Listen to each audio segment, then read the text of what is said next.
نحمده ونستعينه ونستغفره ونعوذ بالله من شرور أنفسنا وسيئات أعمالنا من يهده الله فلا مضل له ومن يضلل فلا هادي له أشهد أن لا إله إلا الله وحده لا شريك له وأشهد أن سيدنا محمدا عبده ورسوله أما بعد فأعوذ بالله السميع العليم من الشيطان الرجيم بسم الله الرحمن الرحيم وما أفاء الله على رسوله منهم فما أوجفتم عليه من خيل ولا ركاب ولكن الله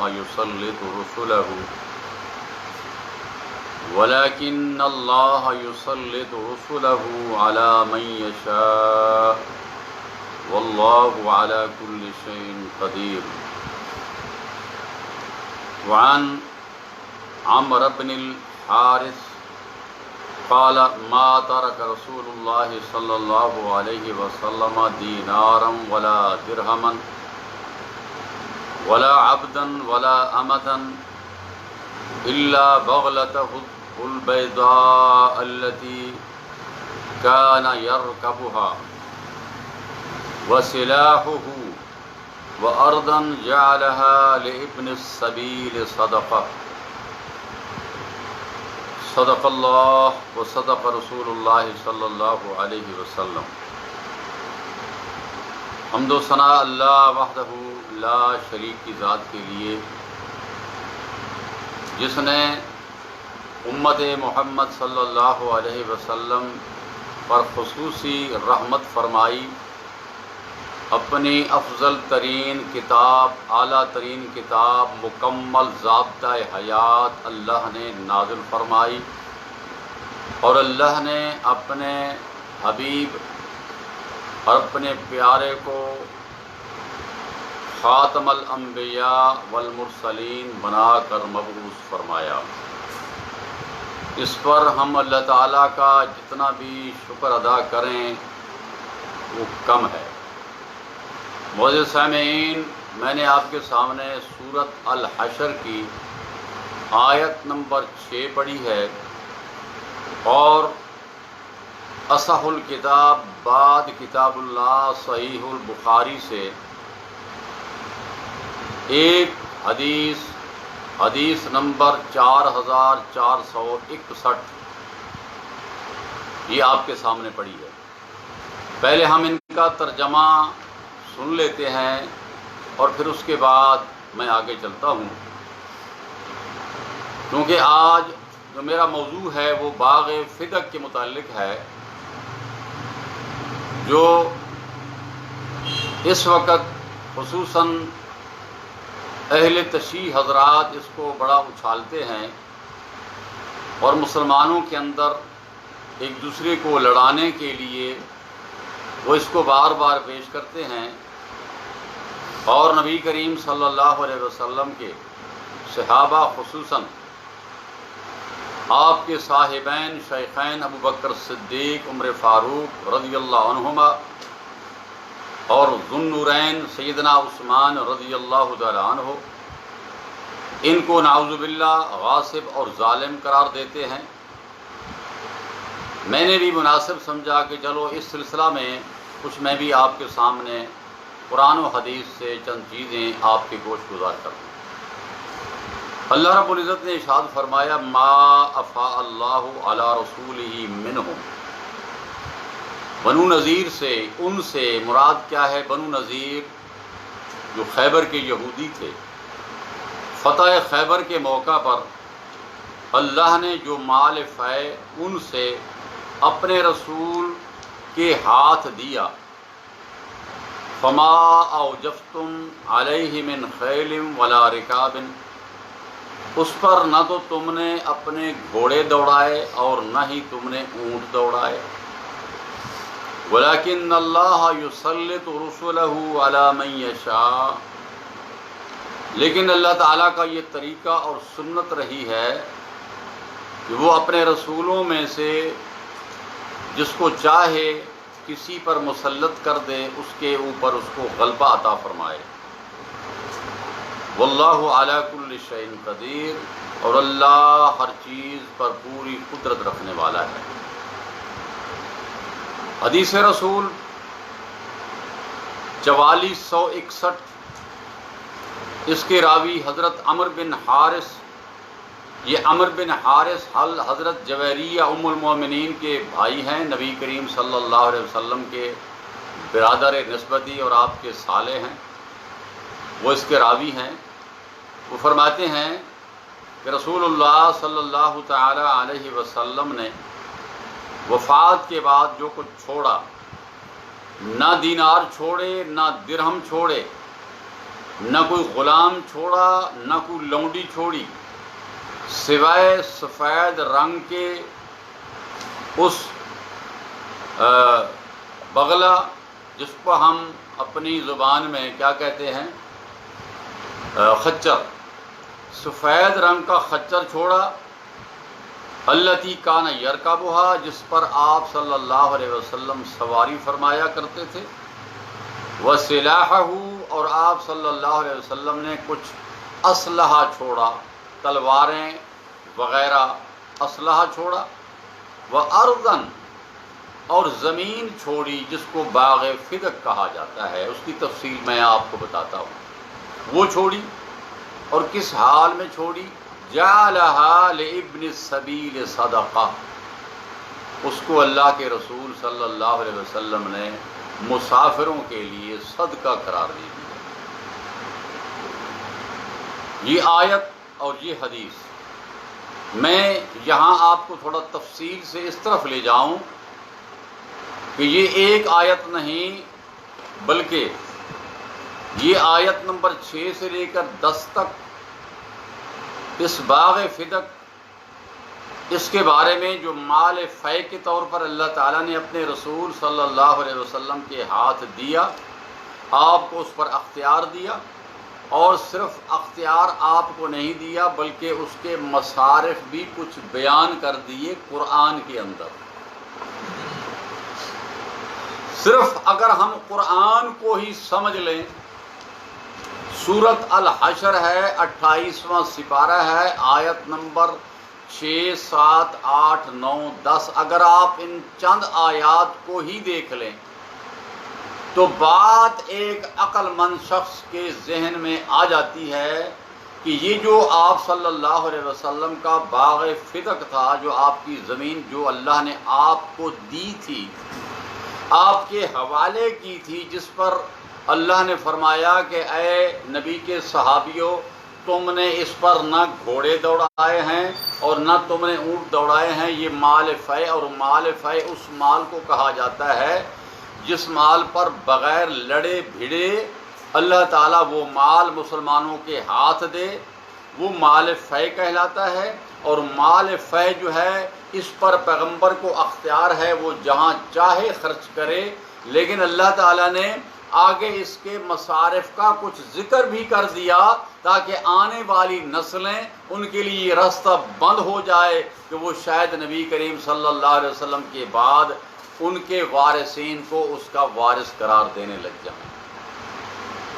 اس میں یہ ذکر ہے آگے، وہ مہاجرین جنہوں نے ہجرت کی، وطن چھوڑا، یہ مال فے ان کے لیے ہے جو گھر بار چھوڑ کر آئے، صرف تن پر 1-2 کپڑے لے کر آئے، ان کے لیے ہے، اور ان انصار کے لیے جنہوں نے اپنا سب کچھ ان کے سامنے رکھ دیا، دن کو مزدوری کرتے، شام کو ان کو کھلاتے، اپنے گھر پیش کیے، اپنا سب کچھ قربان کیا، اللہ نے فرمایا ان کا بھی اس میں حق بنتا ہے۔ رسول اللہ صلی اللہ علیہ وسلم، اب یہ مال فے اور یہ باغ فدق ہے کیا، ہم اس طرف آتے ہیں۔ باغ فدق یہ خیبر جب 7 ہجری میں فتح ہوا تو کچھ علاقے بنو نذیر کے، ان یہودیوں کے جو جا کر آباد ہوئے تھے، مدینہ سے نبی صلی اللہ علیہ وسلم نے ان کو نکالا تھا ان کی بدعہدیوں کی وجہ سے، اور یہ خیبر جا کر آباد ہوئے تھے۔ خیبر کی زمین کو انہوں نے زرخیز پایا، وہاں انہوں نے باغات لگائے اور انہوں نے کھیتی باڑی کی، تو وہ اپنی شرارتوں سے باز نہ آئے تو 7 ہجری میں رسول اللہ صلی اللہ علیہ وسلم نے ان پر چڑھائی کی، اور چڑھائی کرنے کے لیے اللہ تعالیٰ نے اشارہ خود دیا تھا سورۃ الفتح کے اندر، اور صرف ان لوگوں کو اللہ کے رسول ساتھ لے کر گئے، صرف وہ لوگ لے کر گئے جو آپ کے ساتھ صلح حدیبیہ میں بیعت رضوان کے اندر شریک تھے، جن کی تعداد 1400 یا 1500 تھی۔ اس کے علاوہ اللہ تعالیٰ کے رسول نے لوگوں کو منع کر دیا تھا کہ اس کے علاوہ کوئی نہیں آئے گا، یہ مال صرف اللہ مجھے دے گا، خیبر کی فتح دے گا، مجھے مال اللہ دے گا، اور یہ صرف انہی لوگوں کے لیے ہوں گے جو بیعت رضوان کے اندر میرے پاس شریک تھے۔ یہ تفصیل ہے۔ اور یہ جو باغ فتح ہے بنو نذیر کا ایک حصہ تھا کچھ لوگوں کا، تو وہ ان پر اللہ تعالیٰ نے رعب طاری کر دیا اپنے نبی صلی اللہ علیہ وسلم کا، اور بغیر لڑے بھیڑے انہوں نے اپنا یہ باغ پیش کر دیا تھا۔ یہ کھجوروں کا بہت بڑا باغ تھا، تو اللہ تعالیٰ نے یہ آپ صلی اللہ علیہ وسلم کے ہاتھ دے دیا اور فرمایا یہ مال فیع ہے، یہ صرف اللہ اور اس کے رسول کا ہے، کسی اور کا اس میں حق نہیں بنتا۔ اس لیے اللہ تعالیٰ نے اس کے اندر بتا دیا، فرما دیا کہ تم نے اس پر گھوڑے نہیں دوڑائے، اونٹ نہیں دوڑائے، تم نے لڑائی نہیں کی، بلکہ یہ مال اللہ تعالیٰ نے اپنے رسول کے ہاتھ دے دیا، تمہاری اس کے اندر کوئی محنت مشقت نہیں ہے کہ کل تم یہ مطالبہ کرنے لگ جاؤ کہ ہمیں اس میں سے غنیمت میں سے کچھ حصہ دیا جائے۔ اب اللہ کے رسول صلی اللہ علیہ وسلم نے اس کے ساتھ کیا کیا؟ اللہ کے حبیب صلی اللہ علیہ وسلم اس سے جو آمدن ہوتی تھی، یہ پوری تفصیل صحیح بخاری کے اندر موجود ہے، تاریخ ابن کثیر اور تمام اسلامی تواریخ کے اندر یہ موجود ہے کہ آپ صلی اللہ علیہ وسلم جتنی اس سے جو آمدن ہوتی تھی، اس آمدن کا ایک حصہ اپنے جتنے اہل بیت تھے، آپ کی بیویاں تھیں، آپ کے نواسے تھے، آپ کا چچا زاد بھائی سیدہ فاطمہ کے گھر والا اور سیدہ فاطمہ، ان لوگوں کے لیے کچھ حصہ پورے سال کا خرچہ دے دیا کرتے تھے، اور جو باقی بچتا تھا وہ رسول اللہ صلی اللہ علیہ وسلم کیا کرتے تھے؟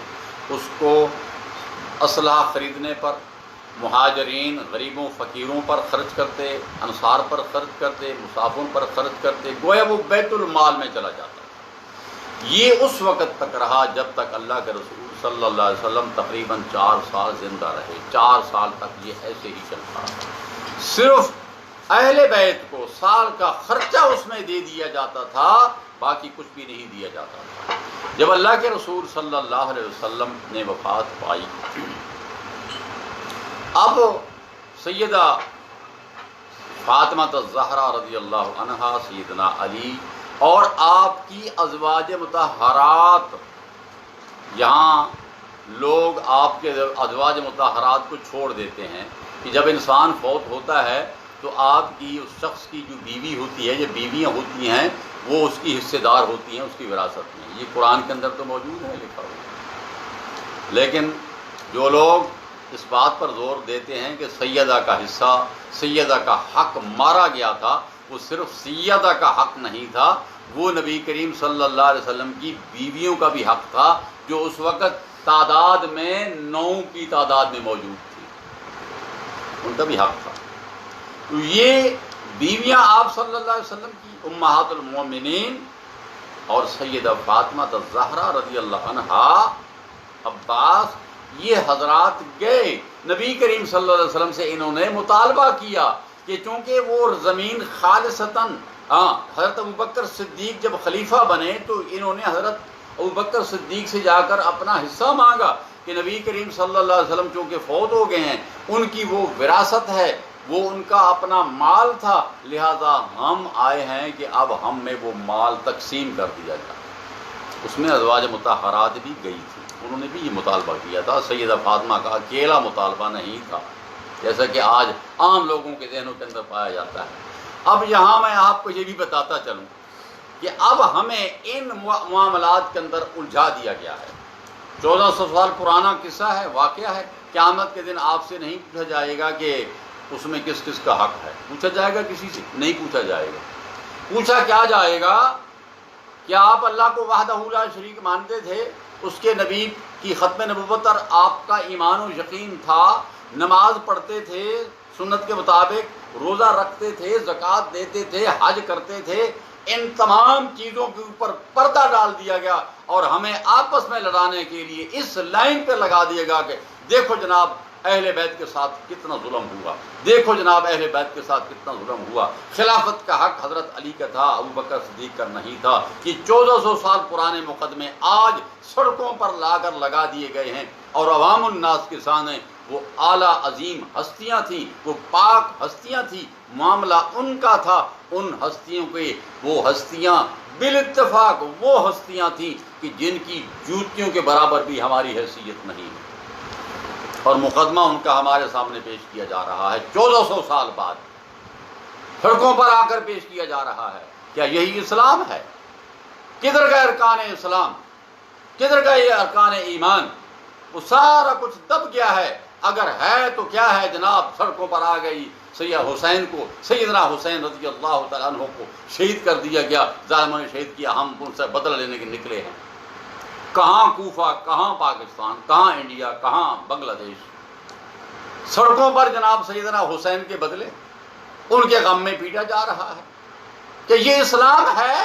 اللہ کی قسم میں رب کی کتاب پر یہ ہاتھ رکھ کر میں کہہ رہا ہوں، یہ اسلام نہیں ہے، یہ یہودیت ہے۔ یہ اسلام نہیں ہے۔ کیا اسلام اسی کو کہتے ہیں؟ ارکان اسلام دب گئے ہیں، اور صرف کیا ہے جی، حق تھا خلافت کا سیدنا علی کا، ابو بکر صدیق غاصب ہو گئے، صحابہ غاصب ہو گئے، سیدہ کا حق مار دیا، حسین کو شہید کر دیا۔ کہ انہوں نے شہید کیا، مدینہ میں شہید ہوئے حسین رضی اللہ تعالیٰ عنہ، وہ تو کوفہ میں شہید ہوئے۔ اور کوفہ وہ گئے کیوں؟ وہ شیعان حسین نے تو ان کو بلایا تھا، اسی لیے تو وہ گئے تھے۔ تو میں آپ کو یہ بات سمجھانا چاہتا ہوں کہ ہمیں کہاں الجھا دیا گیا۔ ہمیں آج آپس میں لڑانے کے لیے ایک باقاعدہ منصوبہ بندی ہو چکی ہے۔ آپ سوشل میڈیا پر دیکھیں، آپ کو سوائے ایک طرف سے گالیوں کے علاوہ صحابہ کرام پر، خلفائے راشدین پر گالیوں کے علاوہ کچھ نہیں ملے گا۔ اس کا مطلب یہ ہے کہ اسلام، اللہ کے نبی صلی اللہ علیہ وسلم یوں ہی رخصت ہوئے تو اسلام ختم ہو گیا؟ پھر آج تک زندہ کیوں ہے اسلام؟ اسلام تو غلبے کے لیے آیا تھا، اسلام تو تمام ادیان پر غالب ہونے کے لیے آیا تھا، اور الحمدللہ آج وہ غالب جا رہا ہے اور ایک دن وہ غالب ہو کر رہے گا۔ وہ اسلام کون سا ہے؟ کس کا اسلام ہے؟ وہ قرآن کا اسلام ہے، وہ محمد الرسول اللہ صلی اللہ علیہ وسلم کی سنت کا اسلام ہے۔ اب ابو بکر صدیق رضی اللہ تعالیٰ عنہ کے سامنے جب یہ معاملہ آیا، انہوں نے یہ معاملہ رکھ دیا کہ ہمیں حصہ دو۔ رسول حضرت ابو بکر صدیق رضی اللہ تعالیٰ عنہ نے کیا فرمایا؟ فرمایا میرا اس میں کوئی اختیار نہیں ہے۔ اللہ کے رسول صلی اللہ علیہ وسلم کا فرمان میں تمہیں سنا دیتا ہوں، شاید تمہیں بھول گیا ہے۔ اللہ کے حبیب صلی اللہ علیہ وسلم فرمایا کرتے تھے، نحن معاشر الانبیاء لا نورث ما ترکنا صدقۃ۔ یہ حدیث اس صحیح بخاری کے اندر، جو اللہ کی کتاب کے بعد اہل سنت و جماعت کی دنیا کے اندر جتنے فرقے ہیں، حنفی، شافعی، مالکی، حنبلی، بریلوی، دیوبندی، اہل حدیث، حنبلی، جتنے فرقے ہیں اہل سنت و جماعت کے، آگے جتنی ان کی شاخیں ہیں، تمام کا اس بات پر اتفاق ہے، اللہ کی کتاب پر حق ہے۔ جو اللہ کی کتاب بیان کرتی ہے وہی حق ہے، جو اس کے خلاف ہے وہ ناحق ہے۔ سب مانتے ہیں کہ اللہ کی کتاب کے بعد سب سے صحیح ترین کتاب صحیح البخاری ہے۔ مانتے ہیں کہ نہیں مانتے اہل سنت و جماعت؟ ہم تاریخ کی بات نہیں کرتے، ہم تاریخ کو قرآن پر پیش کریں گے، ہم تاریخ کو حدیث رسول پر پیش کریں گے، اس لیے کہ تاریخ لکھنے والے نے کچھ سفر نہیں کیے کہ جا کر وہ پوری لائن دیکھے، 100 سال 150 سال تک وہ پہنچے اس بات تک کہ فلاں واقعہ کہاں ہوا تھا، کیسے ہوا تھا۔ اس کے سامنے جو آیا اس نے لکھ دیا۔ لیکن حدیث رسول پر بڑی محنت ہوئی ہے۔ یہ حدیث رسول 1400 سال سے مسلمہ آ رہی ہے، خصوصاً صحیح البخاری اور صحیح مسلم، اور پھر اس کے اندر بھی خاص طور پر متفق علیہ احادیث۔ تو میں آپ کو بتا رہا ہوں کہ سیدنا ابوبکر صدیق نے کیا کہا کہ اللہ کے رسول فرمایا کرتے تھے کہ ہماری کوئی وراثت نہیں ہوتی، جو ہم چھوڑ جاتے ہیں وہ صدقہ ہوا کرتا ہے۔ میں تمام مسلمانوں سے ایک سوال کرتا ہوں، آج تک آدم علیہ السلام سے لے کر محمد الرسول اللہ صلی اللہ علیہ وسلم تک کوئی شخص ثابت کرے کہ کسی نبی کی وراثت تقسیم ہوئی ہو ان کے فوت ہونے کے بعد؟ چلیے پوری تاریخ اٹھا کر دیکھیں کہ پچھلوں نے ان کی وراثت آپس میں تقسیم کی ہو۔ یہ اور بات ہے کہ بیٹوں نے کچھ بنا لیا، بیٹیوں نے کچھ بنا لیا، اپنے طور پر انہوں نے اپنے اپنے مال بنا لیے، اور بات ہے۔ لیکن جو نبی کریم صلی اللہ، جو انبیاء کے قبضہ میں جو چیز ہوا کرتی تھی وہ کیا ہوتا تھا؟ وہ صدقہ کیا جاتا تھا۔ اللہ ابوبکر صدیق نے کیا ان سے فرمایا اللہ کے رسول کا یہ فرمان ہے، اور اللہ تعالیٰ کے رسول صلی اللہ علیہ وسلم جس طرح اس باغ کو، اس زمین کو استعمال کیا کرتے تھے، میں اس کو اسی طرح استعمال کروں گا۔ اس کا ایک حصہ میں تمام اہل بیت کے خرچ کا سال کا رکھوں گا، اور اس کے علاوہ سارا کا سارا اللہ کے راہ میں صدقہ کروں گا۔ یہ طریقہ اللہ کے رسول کا تھا، اور میں نے یہی کرنا ہے، اس کے اندر تبدیلی میں نہیں کر سکتا۔ اور میں آپ کو اللہ کی قسم اٹھا کر کہہ سکتا ہوں، ابوبکر صدیق رضی اللہ تعالیٰ عنہ وہ شخصیت ہیں کہ جن کے 2 سالہ دور کے اندر دین کے اندر کوئی ذرہ برابر کہیں دراڑ نہیں پڑی، بلکہ رسول اللہ صلی اللہ علیہ وسلم کا تو فرمان ہے کہ یہ دین کی چکی 30 سال تک میری منہج پر، صرف میرے طریقہ پر چلتی رہے گی، 30 سال تک۔ اور آپ صلی اللہ علیہ وسلم کا الفاظ یہ موجود ہیں، علیکم سنتی و سنت الخلفاء الراشدین المہدیین۔ میں تمام ان بھائیوں کو جن کے ذہنوں کے اندر شکوک و شبہات ہیں خلفاء راشدین کے بارے میں اللہ کے رسول کا فرمان پیش کر رہا ہوں۔ جس کو چاہیے وہ کھولے کتابیں حدیث کی، میں دکھاتا ہوں اللہ کے رسول نے خلفاء راشدین کہا، اور جہاں کہیں آپ گئے، آپ آئے، آپ بیٹھے، آپ اٹھے، آپ یہی فرمایا کرتے تھے کہ میں گیا، ابو بکر اور عمر میرے ساتھ تھے اور ہم گئے، میں اور ابو بکر اور عمر وہاں بیٹھے تھے، میں اور ابو بکر اور عمر وہاں آئے، میں اور ابو بکر وہاں گئے، وہاں کھڑے تھے۔ اللہ کے رسول ابو بکر اور عمر کو کہیں بھولے نہیں، اور پھر رب نے ساتھ دیا تو ساتھ بھی پکا دیا۔ آج قبریں بھی آپ کی صاحبین کی، شیخین کی آپ کے ساتھ ہیں۔ میرے بھائیوں، ہم اس بات کو ذرا سوچ کریں، غور کریں، ہم پوری اسلامی تاریخ کو دیکھیں، ہم قرآن کو دیکھیں، حدیث کو ہم دیکھیں۔ صرف ایک مسئلے کو لے کر ہم دنیا کے اندر ہم نعوذ باللہ گالیاں نکالتے پھریں، پورے اسلام کو ہم بھول جائیں۔ استغفر اللہ العیاذ باللہ۔ اب ابو بکر صدیق رضی اللہ تعالیٰ عنہ یہ حدیث جب بیان کی، سب خاموش ہو گئے، اور انہوں نے آمنا و صدقنا کہا کہ ٹھیک ہے، اگر اللہ کے رسول کا فرمان ہمیں بھولا تھا، آپ نے یاد کرا دیا، لہذا ہم مانتے ہیں اس بات کو۔ بات ختم ہو گئی۔ اس کے بعد 2 سال کے بعد ابو بکر صدیق رضی اللہ تعالیٰ عنہ فوت ہو جاتے ہیں۔ فوت ہونے کے بعد خلافت حضرت سیدنا عمر بن خطاب کے حصہ میں آتی ہے، آپ خلیفہ بن جاتے ہیں۔ 2 سال تک عمر فاروق رضی اللہ تعالیٰ عنہ اسی طرح اس زمین کی آمدن جو ہوتی تھی اسی طرح وہ کرتے رہے جس طرح کہ اللہ کے رسول کی طرف سے آ رہی تھی۔ اس کے بعد 2 سال کے بعد سیدنا عباس اور سیدنا علی بن ابی طالب رضی اللہ تعالیٰ عنہما، یہ دونوں آتے ہیں، چچا بھتیجا اہل بیت میں سے، اللہ کے اس خلیفہ رسول اللہ صلی اللہ علیہ وسلم کے خلیفہ حضرت عمر بن خطاب کے پاس آتے ہیں۔ آ کر وہ مطالبہ کرتے ہیں، صرف مطالبہ یہ ہے کہ جو زمین وہ رسول اللہ صلی اللہ علیہ وسلم کی آ رہی ہے، وہ جو انتظام و انصرام کے معاملہ میں ابو بکر صدیق نے انتظام کیے، آپ کر رہے ہیں، اگر آپ وہ ہمیں دے دیں تو ہم اس کو اسی طرح اس کے اندر محنت کریں گے، انتظام کریں گے، اور جو آمدن ہوگی اسی طرح ہم اس کو تقسیم کریں گے۔ حضرت عمر فاروق رضی اللہ تعالیٰ عنہ نے دے دی دونوں کو، ٹھیک ہے تم جا کر زمین کا انتظام کرو۔ اب یہ صاحب چلے گئے۔ عباس رضی اللہ عنہ اور سیدنا علی چچا بھتیجا، یہ دونوں اس زمین، اس خیبر کی زمین باغ فدق، اس کا انتظام کرتے رہے۔ کچھ عرصے کے بعد ان کے اندر تنازع کھڑا ہو گیا۔ اب میں آپ کو لے آتا ہوں حدیث نمبر 4033 کی طرف۔ جو حدیث میں نے آپ کے پاس سامنے پڑھی ہے صحیح بخاری کی، یہ 4461 تھی، اور اسی حدیث کی اسی کے حصے صحیح بخاری کے اندر 12 سے 13 مقامات پر آئے ہیں۔ اسی حدیث کو مختلف انداز میں پیش کیا۔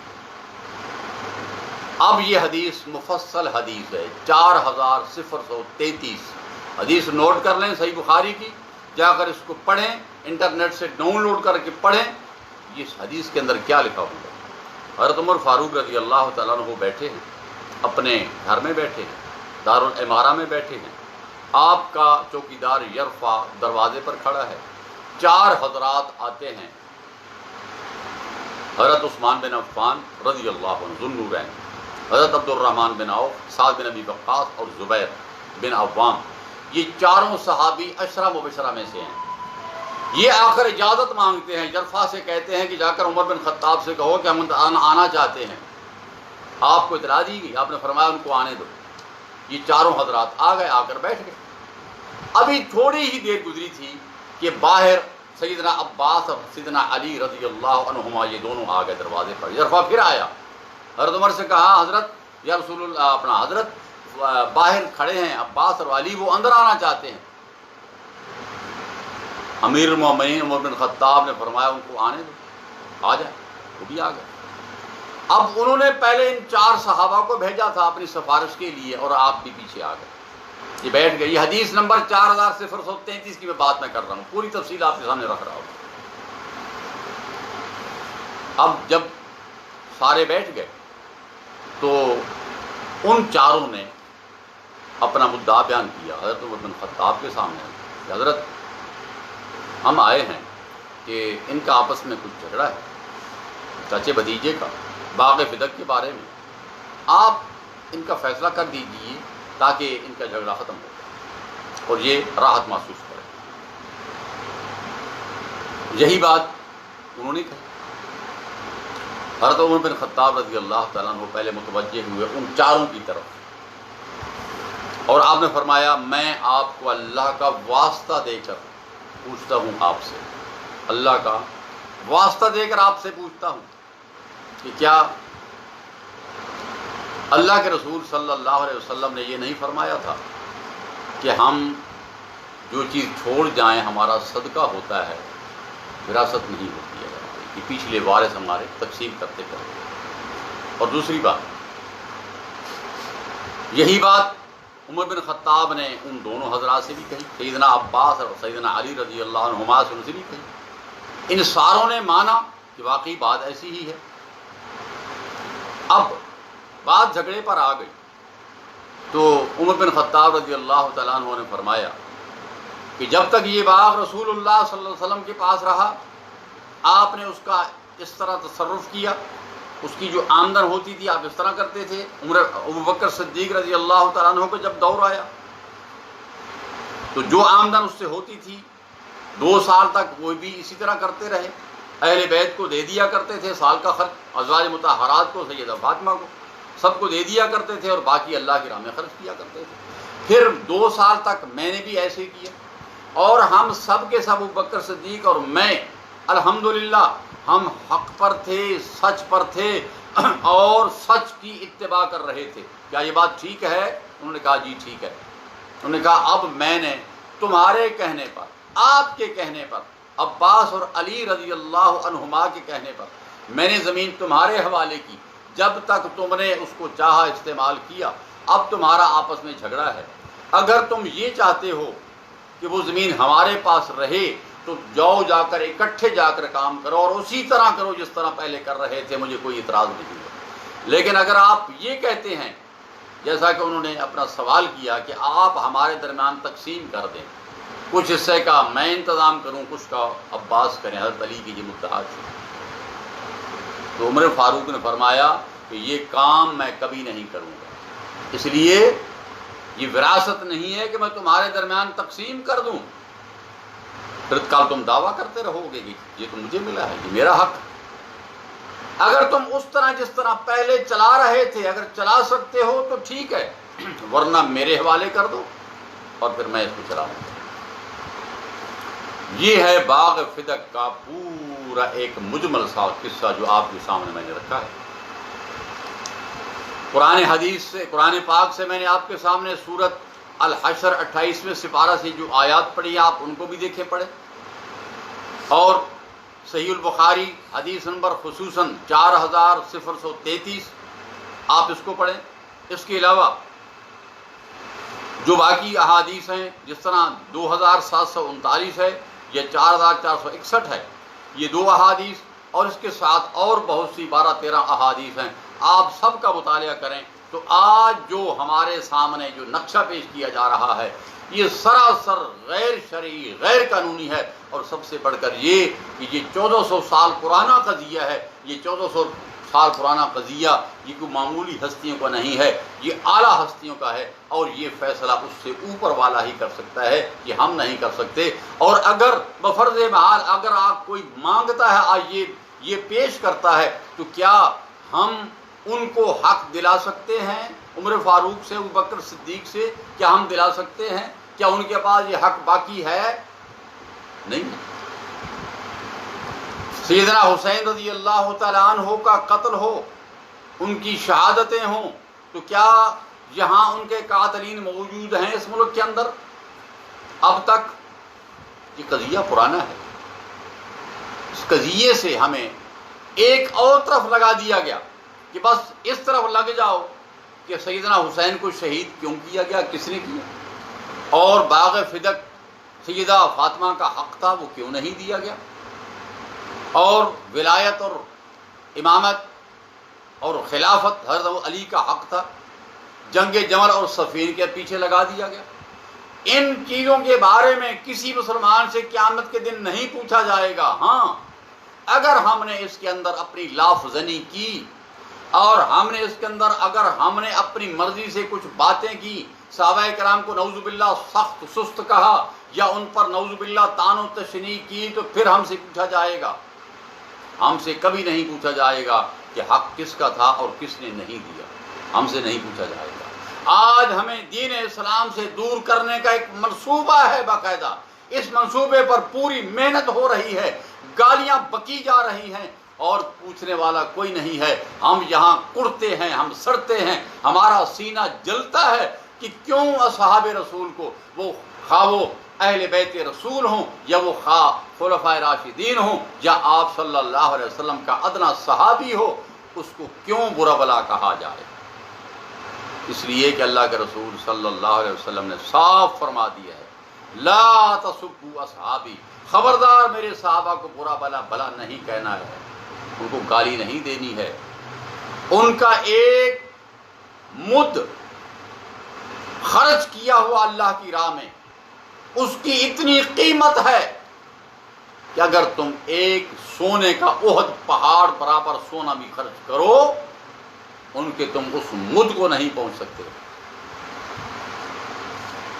اللہ تعالیٰ سے دعا ہے اللہ مجھے اور آپ سب کو سمجھ نصیب کرے، اور اللہ تعالیٰ ہمیں ان جھگڑوں سے دور کر کے صحیح سمت ہمیں چلنے کی توفیق دے، ہم ارکان اسلام کو سمجھیں۔ آپ دیکھیں، حقوق انسانیت ختم، پڑوسی کے حقوق ختم، نماز کی پابندی ختم، روزے کی پابندی ختم، زکوٰۃ کا نام نہیں ہے، سود عام سر عام چل رہا ہے، سر عام ایک دوسرے کو گالیاں دی جا رہی ہیں۔ کیا یہی ہمارا اسلام تھا؟ اللہ سے دعا ہے اللہ ہم سب کو سمجھ نصیب کرے، آمین۔ وما علیہ الا البلاغ وآخر دعوانا ان الحمد للہ رب العالمین۔